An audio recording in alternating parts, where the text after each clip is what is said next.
Welcome to another week of Barstool Perspective, where we're going to give you the rundown of the last week's news in booze, or at least a random thing. 8 weeks or knit weeks? Apparently have lost the ability to speak the English language. Not even drunk yet. Last week's news in booze. There we go. Oh, shit. The highlights, the lowlights. I forgot what this show is about, so thank you for the reminder. You're welcome, Brett. Now find some friggin' news. It's still January, so you know what that means. It means we have to, unfortunately, talk about dry January. Does it? Or should I say athletic January? What, Brett? Is that a new spin you have on dry January? Yes. Well, Athletic Brewing Company, makers of non-alcoholic beer, who's actually doing quite well, has pulled in a bunch of celebrities and yada, yada, yada. They have decided this January is not going to be dry January, but it's going to be drink athletic January. Mike, I ask you, does that matter? Does athletic January mean anything versus dry January? Does it make you want to drink athletic more? Does it make you want to be less or more dry? You're all, you're wrapping all these things in as if they are one question. They are definitely multiple questions. I think that it is a smart marketing move. Like, it's one of the smartest things in the beer adjacent or beer industry that I've seen from an ad campaign. Although I haven't seen these ads, so I don't know how smart it is on that level. But it's a very common thing for people to make these New Year's resolutions. I'm going to get in better health. I'm going to lose weight, etc. I mean, gym memberships always go way up. So it's a spin on the name. You know, athletic, non-alcoholic, get fit, take care of yourself, get in shape. Don't just sit on the couch and not drink, but embrace good health for the year. And I didn't interpret it that way at all. I was just like, why would the company just replace the word dry with the company name? Like, that didn't make any sense to me. Yeah, I think now it's a that play. You explain it like that, makes way more sense. It's a play on the athletic as part of like you getting fit and healthy and taking care of yourself. Okay. The slogan, we're looking at it here. It says, it's athletic January, there's nothing dry about it. Okay, that makes more sense. Sweat, drink water, drink athletic. Gotcha. Okay. I think it's a smart marketing campaign. But to your follow-up questions, is it going to make me drink it? No. Is it going to make me more sober? It's unlikely, quite frankly. Well, you're not going to zebra stripe athletic in between your beers now, or? No. I was talking to... I'm going to Angry Dolphin in between six-packs. Is that where you... It doesn't matter. It doesn't matter. It doesn't matter. I was talking to the owner of Winking Lizard Tavern, which here in Ohio might be the #1 most important on-premise account in the state. Like Stone, the owner of Stone Brewing, would fly out every year to meet with him to talk like what's his plan for the coming year as far as what's on draft. Like he's that important of an account. It's largely Northern Ohio. They have some in Columbus and whatnot, but it's a tavern. They specialize in wings. The wings are great. The food's amazing.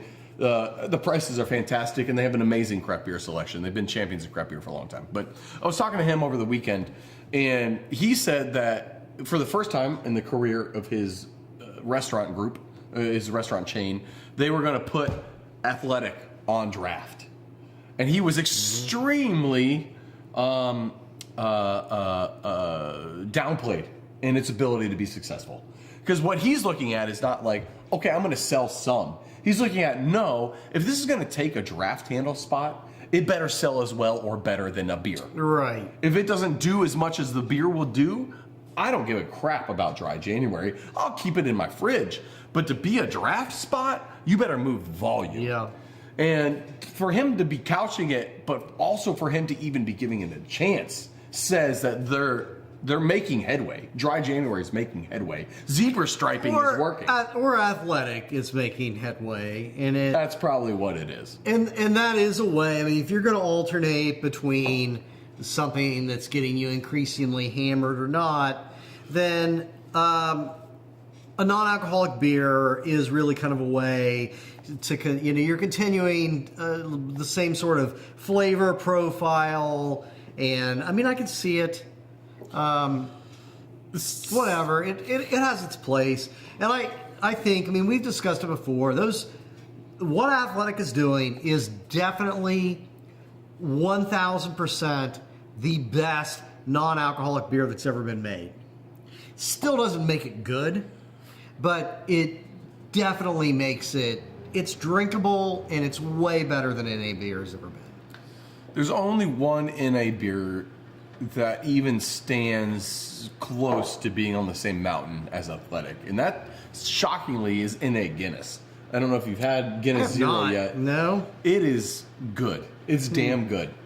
All other has been crap for a long time. Athletic has revolutionized it, and Athletic is spending money to maintain that market position. Yeah.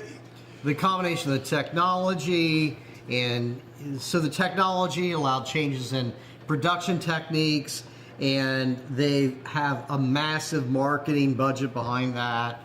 So, I don't know. They might own that space, but man, I think that's a hell of a gamble for what I think is a relatively low space.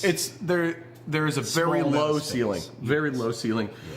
It really makes me mad looking at these moves that like Kroger and these corporate accounts take, because they don't think a lot when it comes to statistics. They just look at, oh man, the non-alcoholic segment is growing 300%. Well, yeah, it grew from 0.1 to 0.3. Congratulations. It's still not even a percent. Yeah. But they just look at the growth number and they're like, well, we got to give it way more shelf space. No. It's still not how it works. From a total volume standpoint, it still doesn't dictate any of that. But they're reactionary. Everyone's driving for nothing but growth constantly because we live in a capitalist hellscape, and that's kind of the outcome of it. We ping pong between one and another. Yeah. Well, speaking of ping pong, sake is growing. I believe that ping pong is Chinese. God damn it. I didn't think you were going to call me out on that. We're going to skip right past your racism and discuss sake, Brett. Listen. Which is enjoyed by the Japanese people, which are, in fact, an entirely different nation of people. Are you implying that the Japanese don't play ping pong? They might. Some of them may be quite good at it. I don't really get sake. I'm not going to lie to you. I mean, we drank very cheap one here on the air once. I used to go to a Japanese restaurant. There used to be a great Japanese restaurant in 7th Street back when I used to make money like an adult. And I went there a fair amount. And Amy and I would drink like good warm sakes and eat Japanese food.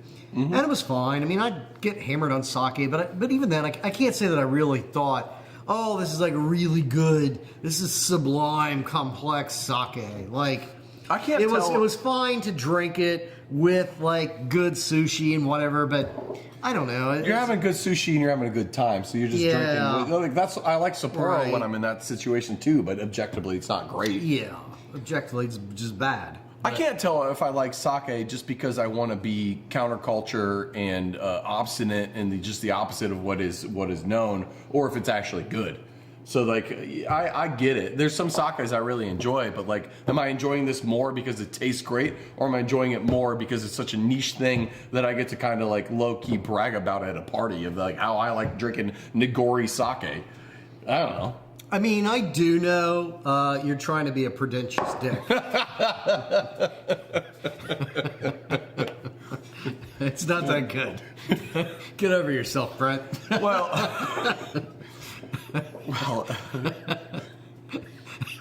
Okay. Well, what's interesting here is that sake is only about 2.2% of the alcohol market in the U.S., which is minuscule, but it's growing. There's actually now 25 sake makers in the United States. Yeah. And they actually count for the majority of that 0.2%. So what's interesting here to me is that somehow sake is growing in the U.S., and it's being grown by domestic suppliers, but import isn't seeing success. So, like, where's the disconnect? Does it Why aren't we have to having do with, I mean, it's probably a price thing, I suspect. cheaper for domestic stuff? But again, like, sake's not that great. I mean, like, rice wine is rice wine. So if you're going to pay 4 or 5 times the same amount, it's like, to me, I suspect, and I don't know the market, but it's like if importing Miller costs you 5 times more than serving Budweiser, or, you know. Okay, so what you're saying is that we're not necessarily making world-class sake here, but we're also not getting world-class sake imported. So if we're comparing apples to apples, why would you spend more for the apples that are coming from somewhere else that aren't any better? If there's such a thing as like this amazing, brilliant, tasty sake, There's gotta be. I There's don't gotta know. Maybe be, man. I maybe. You know what's kind of. I don't. It would is it just like that amazingly sublime, complex, fantastic moonshine you had once? Because I'm just not I've never sure had that it's complex like moonshine.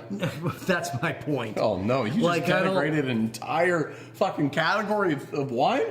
Yes, I did. You know what's You know what? Yeah. You know that? You remember that world class white Zinfandel we drank that one time, Brett? I mean, some things as a class and a category First just of all, suck. there is probably a world-class white Zinfandel somewhere. Okay. Second of all, in a crazy coincidence, I did not plan this at all. There's basically one farm in the U.S. that makes almost all of the sake quality rice, and they're in Arkansas. And I am wearing their T-shirt today. Yeah. Isabel Farms Nice. in Arkansas. All right. There we go.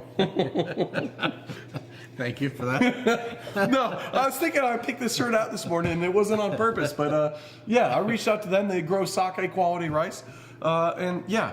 Listen, last thing I want to say about sake before we move on, because we largely just poo-pooed this whole category of wine without even talking about the fact that like it's Why actually would seeing we growth. shit on Arkansas rice wine? I mean, I bet, Brett, that it is at least as good as Kentucky dandelion wine. First of all, I've made dandelion wine before, and it is not good. Wow, that's my point. Second of all, sake is good. It is growing. That's the point, is that people are undervaluing this market, and you're doing so right now. We're hurting what could be the next big thing. Kentucky dandelion wine. On a serious note, if you've not seen a documentary called The Birth of Sake before, it's truly amazing. It's really good. You should watch it. It's largely non-verbal, so it's a lot of just like, here's what's happening making sake, and they go through the traditional methods, and these sake manufacturers live at the sake brewery for 9 months of the year, and then they get 3 months of the year off, and it's really good stuff. But anyway, moving on, because I see this is going nowhere. Which you, I think I've totally been converted. God damn it, Mike. Here's a story a little bit more up your alley.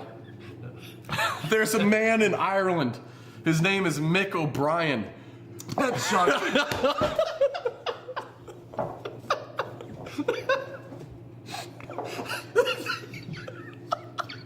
Seems like more racism. I didn't make that name up. His name is Mick O'Brien. And he's from Kerry, Ireland. Yeah. And he's in his 70s. And Mick claims to drink 20 pints of Guinness a weekend. And he's in perfect health, according to doctors. That's the story. I can drink that Mick under the table.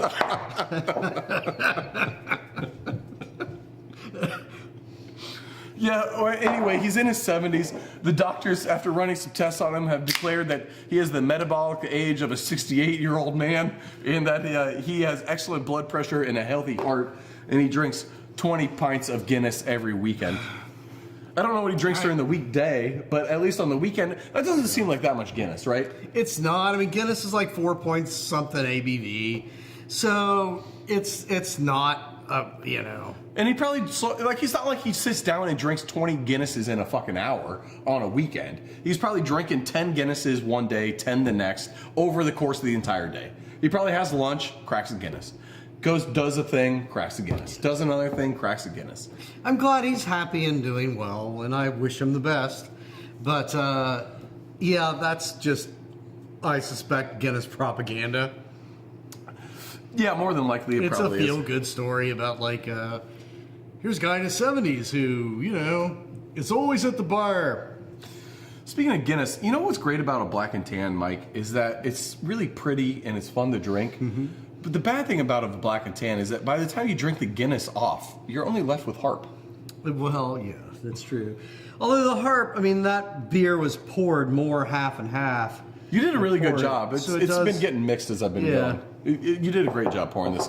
Speaking of things that are happening that we may not know the answer to. I need a job and I'm an okay bartender. That's true. Yeah. Mike is for sale. If you want to hire him to bartend at your local get-together, party, pub, bachelor party, strip club joint, bachelorette party, wedding, funeral, Mike is available at a low cost of $200 an hour. It's negotiable. The rates are negotiable. Thing, if I got to take my shirt off, it's a little more. More? Interesting. Constellation, the makers of Modelo and Pacifico, among other Mexican import brands, has just announced this week that they are cutting their guidance on earnings and profitability for 2025. Mike, why could that be? Oh.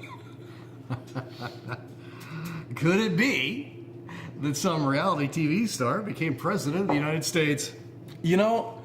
It's interesting. After he won the election, Constellation said, don't worry, things are going to be okay. We're going to play it out.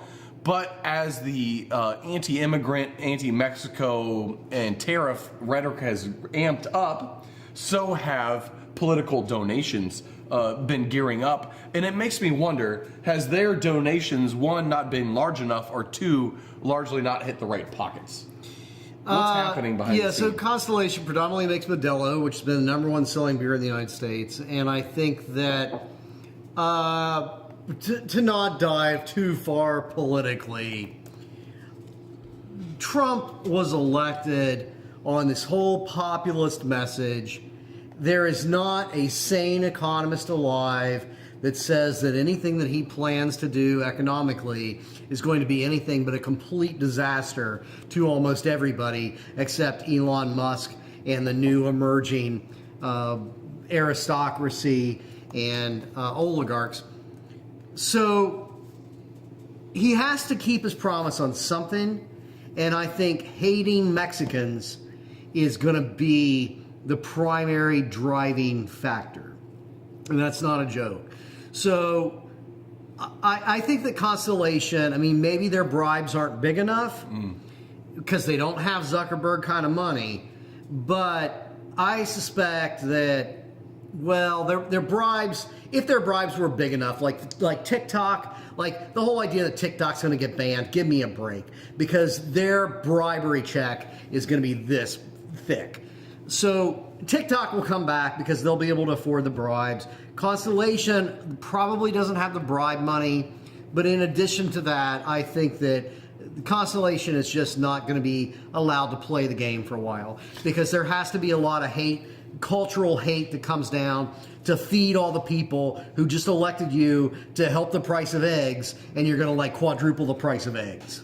I think those are great points. That if the check was big enough, they'll just wash it away and fine. Yeah. But otherwise, there's so much election cachet built around F this whole country that like you can't write a big enough check for them to want to give that up right away. Right. So that's actually a great point. It's a matter of time before it rebounds, but time isn't something that Modelo, when they're the #1 import brand and #1 beer brand in the U.S., has. You gotta stay on top, and if you gotta give up a year's worth of time, somebody else is gonna move in. Yes. Old style. Yeah, I mean, we did that story a while back.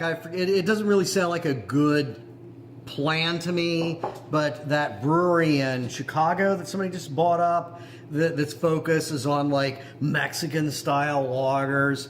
I think we're going to see like a rise of domestic Mexican style lagers. Oh, so it's going to be like cultural appropriation is going to take over, basically what you're saying. Like we're going to make a Mexican looking beer brand, but it's going to be brewed by Anheuser. What's his name? That hateful guy that makes the Trump beer and the Trump tequila. Oh yeah, Border Wall tequila. Yeah. We're gonna see that. We're gonna see that. I'm blanking on it, but we're gonna see that. Like, hateful cultural appropriating. If you liked Modelo, this is made in Alabama, where they make sake. Well, that's interesting because on the other side of that coin, alcohol coin, that is. Eric Trump is getting ready to launch a Trump vodka. Mm-hmm. The return of Trump vodka. So don't get me wrong. In 2005, there was a Trump vodka. In 2006, like most Trump companies, it failed, and they actually had what was called the T&T, which is the Trump and tonic. And that didn't do very well, obviously, because you can still go to a bar and order a G&T, but if you order a T&T, they're probably going to look like you're insane. However, on the backs of the success of Trump Cidery and Trump Winery in Charlottesville, Virginia, they are now looking to launch Trump vodka in time for the new presidency. And also because, Russia. That Trump Cidery in Charlottesville, Virginia? Charlottesville, Virginia. Ah, good people on both sides of that.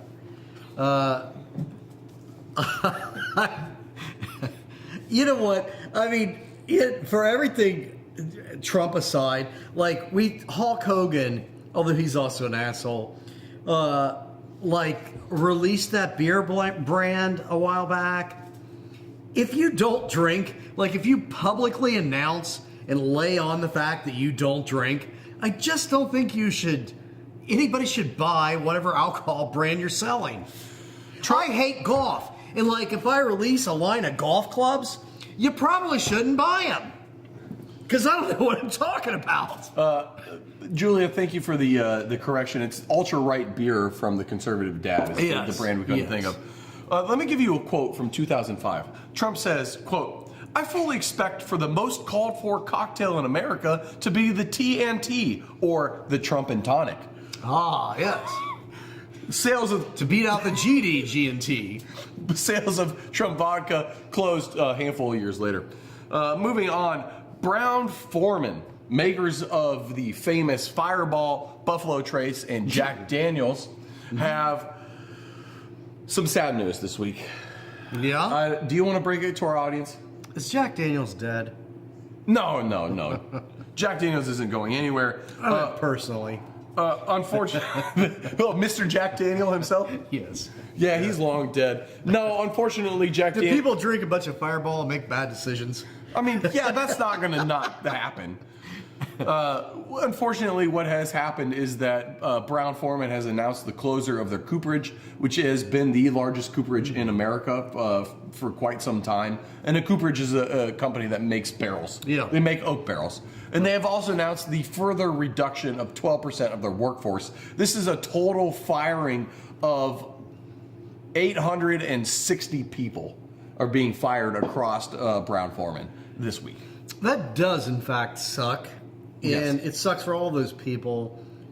But the cooperage is particularly interesting because there was a while back, I don't remember how many years ago we're talking, this was pre-COVID, but there was a minute where when the sort of complete bourbon freak out was beginning, that there was a need for coopers. And being a cooper was a really good hot job. Because these bourbon distillers were realizing that they couldn't keep up with manufacturing of these oak bourbon barrels. And they're like, hey, somebody get on the horn to the 19th century and send us a cooper. So people learn to be coopers, and I would suspect that this is probably, I don't know, but I suspect that's probably the largest amount of coopers employed under one roof in the United States.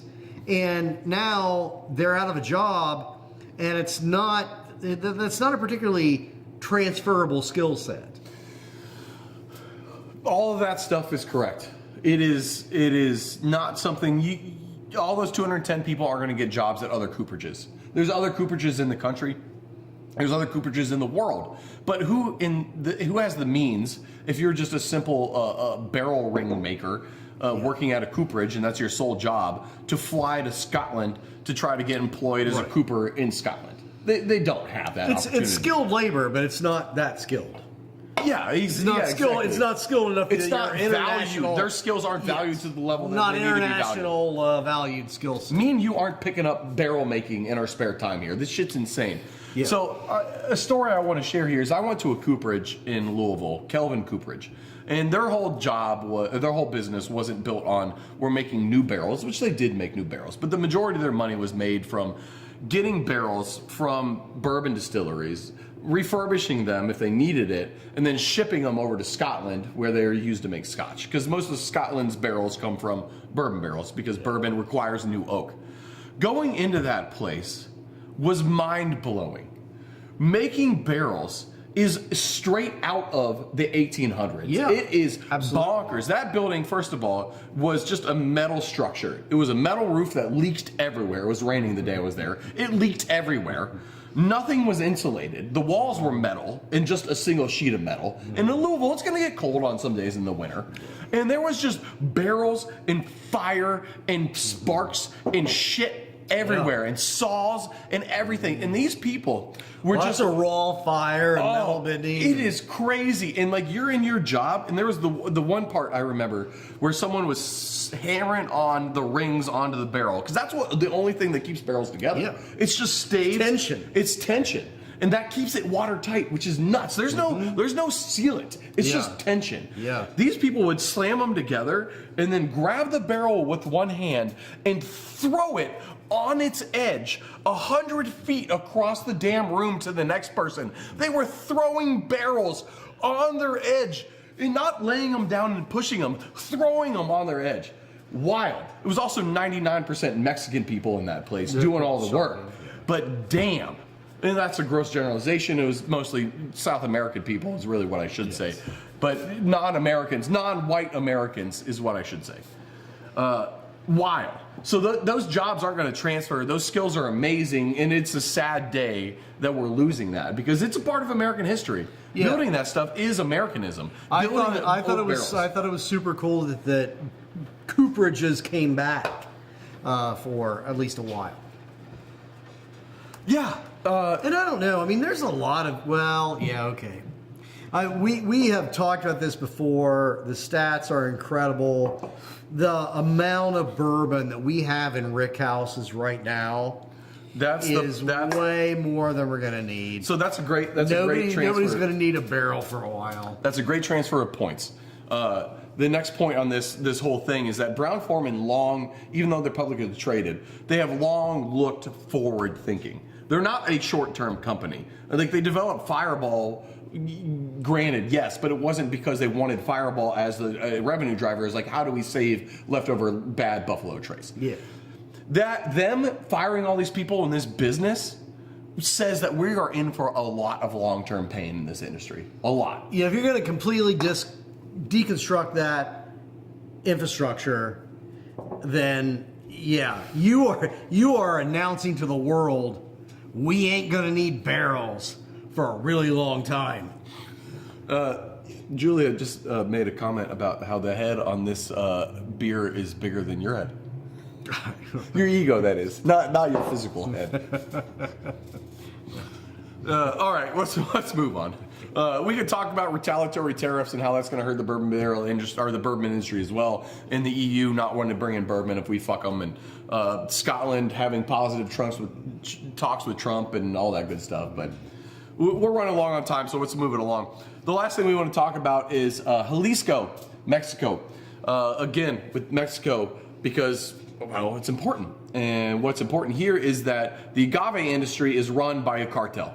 It's run by a government-sponsored cartel. Mm-hmm. It's a private company is in charge of determining what tequila is and what agave is and what good or bad agave is and what the sales price of agave even goes for.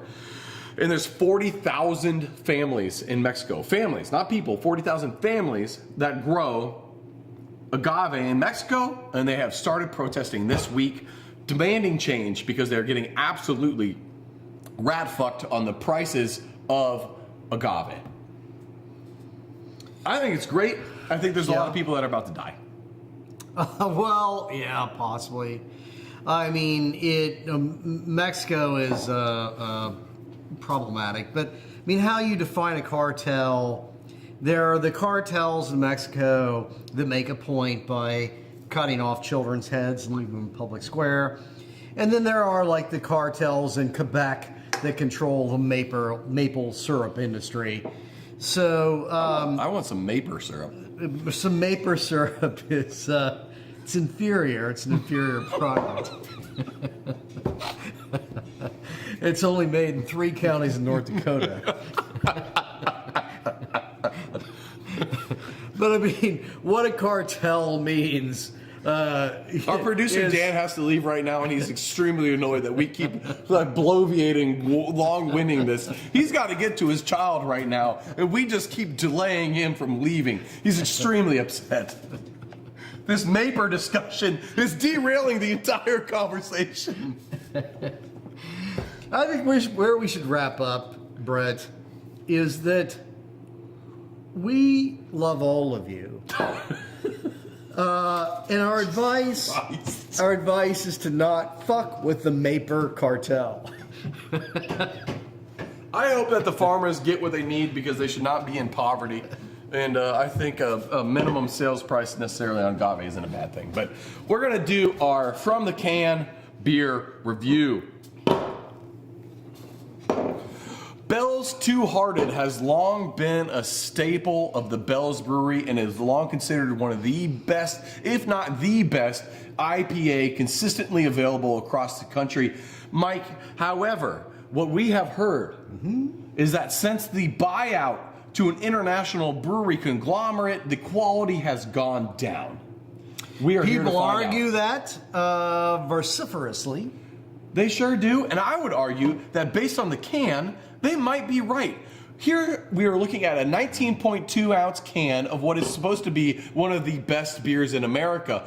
A 19.2 ounce can is designed to get you drunk on the way home from work at the gas station. This is a single serve product. High quality things don't generally go into 19.2 ounce cans. Second of all, they are pushing alcohol content more than anything. Do you know why they're pushing alcohol content more than anything? It gets you drunk. It's because it gets you drunk and they don't give a shit about the flavor and they know you don't care either. As a result, cost cutting becomes a possibility. So let's find out if it's any good or not. There's still a dead fish on the front of it.